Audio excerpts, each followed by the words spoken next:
So now this is how you can mail a video from your iPad to anyone through Gmail. So let's get into it. Now, it is kind of crucial to know if the video is larger or smaller than 25 megabytes.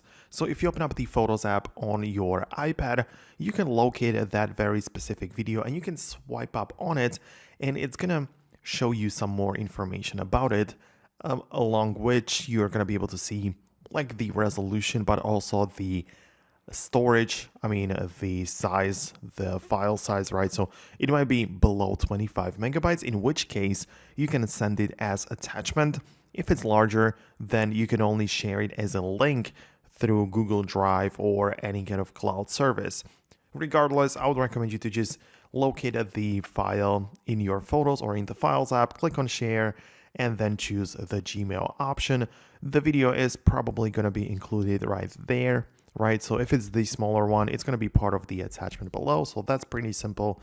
But if it's a little bit larger, like you notice that, it's for example, like 60 megabytes or so, you can also just click on Share and put it on Gmail. But what this is going to do is that it's going to upload it automatically to your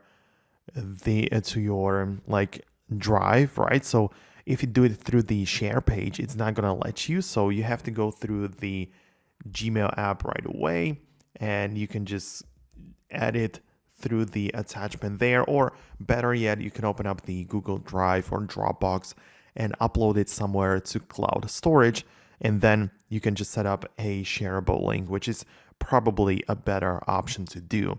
So then you just paste the link into the Gmail. You need to configure and manage the permissions, as you just need to let the other side have access to open or at least like view the video, but that's really how it works. And yeah, that's all that I wanted to let you know about. If there are more questions and stuff you just want to ask, or some thoughts and insights you might want to share, then the comment section below is yours.